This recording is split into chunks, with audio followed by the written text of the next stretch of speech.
parole aux associations.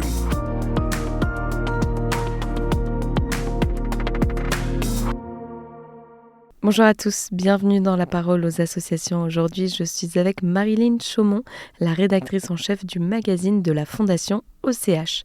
Alors dans son numéro qui vient de paraître, la revue Ombre et Lumière enquête sur la réalité invisible de femmes qui vivent une double peine, la séparation du couple et le handicap de leur enfant. Alors Marilyn, bonjour, est-ce que vous pouvez nous expliquer pourquoi vous avez choisi ce sujet ? 90% des familles monoparentales composées d'un ou plusieurs enfants handicapés sont portées par des mères seules. Cette double peine, qui est d'être séparée de son conjoint et malmenée par le handicap, provoque un double risque, celui de l'isolement et de l'épuisement. Ces mères doivent assurer sur tous les fronts et portent sur leurs épaules la charge affective, mentale et financière de la famille. Les psychologues que nous avons interrogés disent que ces mères vivent une forme de survie psychique. À la fois, elles sont obligées de tenir coûte que coûte, c'est-à-dire elles ne peuvent pas lâcher, elles ne peuvent pas craquer, mais leur épuisement est immense. Et puis il y a un tel fossé entre le monde et elles qu'elles ont tendance à s'isoler, surtout si elles n'ont pas d'aide concrète de leur famille. Fanja, qui élève seule son fils de 16 ans, Mathis, porteur d'autisme, en a témoigné dans notre dossier.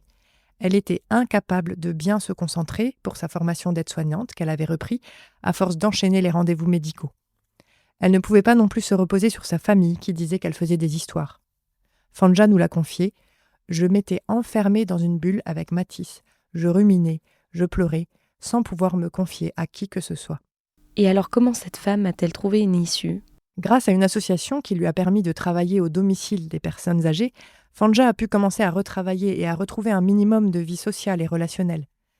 D'autres femmes ont raconté dans Ombre et Lumière comment elles ont agi pour ne pas étouffer.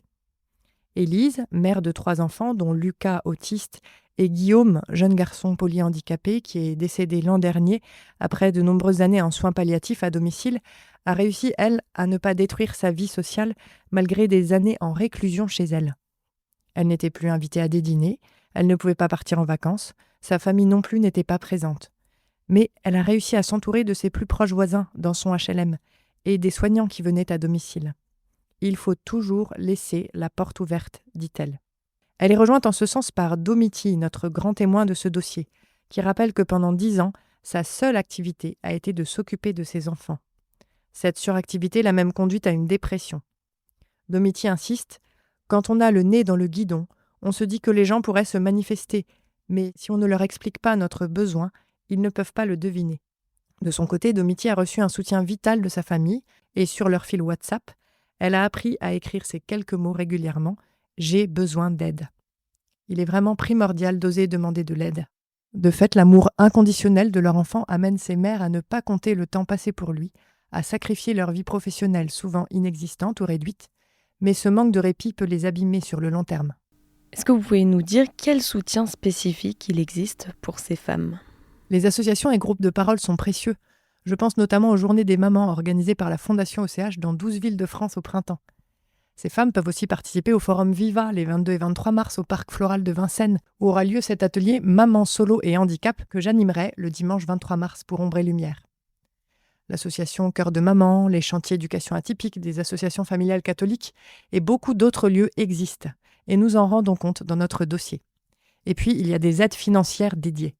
Nous avons pris soin dans ce numéro d'offrir des témoignages, mais aussi des pistes concrètes pour aider ces femmes. Merci Marilyn pour ce partage. Je rappelle qu'on peut avoir plus d'informations sur le site internet och.fr. Je vous souhaite une belle journée et à bientôt.